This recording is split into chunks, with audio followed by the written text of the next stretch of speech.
গ্রামীণ ব্যাংক ইসলামী ব্যাংকের কাছে শিশু মাত্র। আজকে সেই ব্যাংক নিয়ে আপনারা যে খেলা খেলছেন, আমি সরকারকে অনুরোধ করব, আমি পার্লামেন্টে যারা কথা বলে আমি তাদেরকে অনুরোধ করব, আগুনে হাত দেবেন না।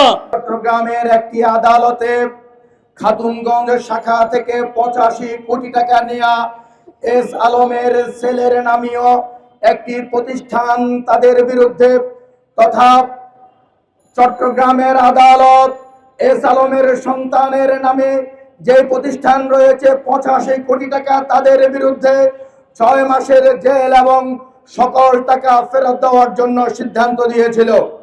ঠিক তেমনি ভাবে আমরা জানতে পেরেছি সাইপ্রাসে বাংলাদেশ থেকে নেওয়া 190 কোটি টাকার বিনিময়ে সেখানে যে প্রতিষ্ঠান গড়ে তুলেছিল এস আলম, সেই এস আলমকে সেখানেও রাষ্ট্রীয়ভাবে তার বিরুদ্ধে ট্রান্সপোর্ট গঠন করা হয়েছিল।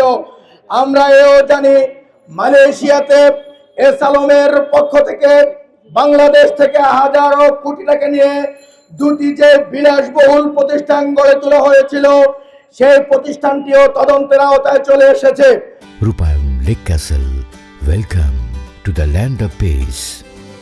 আমরা লক্ষ্য করেছি গোটা বিশ্বব্যাপী ইসলামী ব্যাংক থেকে লুটে নেওয়া টাকার বিরুদ্ধে, টাকার পক্ষে যখন সকল মানুষ কথা বলছে, ঠিক তখনই আমরা লক্ষ্য করছি এস আলমের উচ্ছিষ্ট ভোগী পটিয়ার কিছু কুলাঙ্গার সন্তানেরা যারা জাল সার্টিফিকেটের মাধ্যমে বিভিন্ন প্রতিষ্ঠানে চাকরি নিয়ে বিভিন্ন প্রতিষ্ঠান থেকে কলুষিত করার মাধ্যমে লড়াই সংগ্রামে প্রতিষ্ঠিত 24 আন্দোলনের বাংলাদেশে যখন তাদেরকে বিভিন্ন প্রতিষ্ঠান থেকে বের করে দিয়েছিল, সেই এস আলমের উচ্ছিষ্ট ভোগীরা আজকে আমরা লক্ষ্য করেছি বিভিন্নভাবে এস আলমের পক্ষে ভূমিকা রাখার চেষ্টা করছে।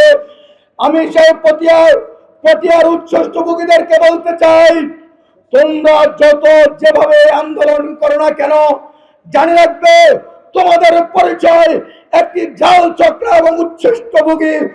এই পরিচয় দিয়ে বাংলাদেশে কোন ধরনের কোন মব সৃষ্টি করবে এটি পারবে না ইনশাআল্লাহ। অর্থাৎ ইসলামী ব্যাংকের সচেতন গ্রাহক ফোরামের কিন্তু সেটা জানা আছে। দয়া করে আমাদেরকে সে পথে যেতে বাধ্য করবেন না। মাননীয় অর্থমন্ত্রী, আপনি বাংলাদেশ ব্যাংককে তথা বাংলাদেশ ব্যাংকের গভর্নরকে বলে দিন, ইসলামী ব্যাংকের যে গ্রাহক ফোরাম, সেই গ্রাহক ফোরামের 7 দফা দাবি মেনে দ্রুততম সময়ের মধ্যে ইসলামী ব্যাংকে যেন পরিচালনা পর্ষদ দেওয়া হয়। আমরা চলতি যে সপ্তাহ, এই সপ্তাহ পরে আমরা আর সহ্য করব না। আমাদের গ্রাহক ফোরামের সভাপতি ঘোষণা দিয়েছেন, প্রয়োজনে সারা বাংলাদেশ থেকে গ্রাহকদেরকে একত্রিত করে আমরা ঢাকাতে গ্রাহকদের মহাসমাবেশ করব। আমরা বাংলাদেশ ব্যাংক ঘেরাও করব, প্রয়োজনে আমরা সচিবালয় ঘেরাও করব। পুরস্কার পাওয়ার কথা ছিল, যদিও এটা আমরা তাদের সে পর্যায়ে ছিলাম না বলে ইসলামী ব্যাংক সেই পুরস্কার থেকে বঞ্চিত হয়েছে।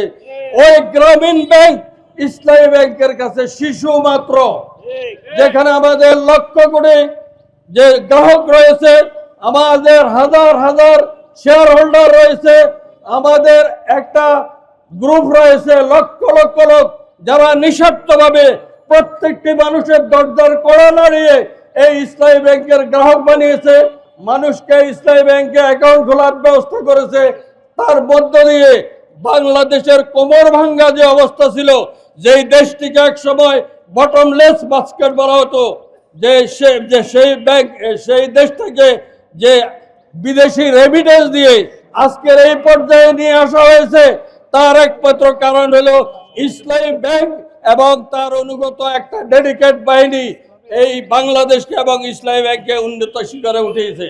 আজকে সেই ব্যাংক নিয়ে আপনারা যে খেলা খেলছেন, আমি সরকারকে অনুরোধ করব, আমি পার্লামেন্টে যারা কথা বলে আমি তাদেরকে অনুরোধ করব, বাংলাদেশ ব্যাংককে অনুরোধ করব, বাংলাদেশ ব্যাংকের গভর্নরকে অনুরোধ করব, আগুনে হাত দেবেন না।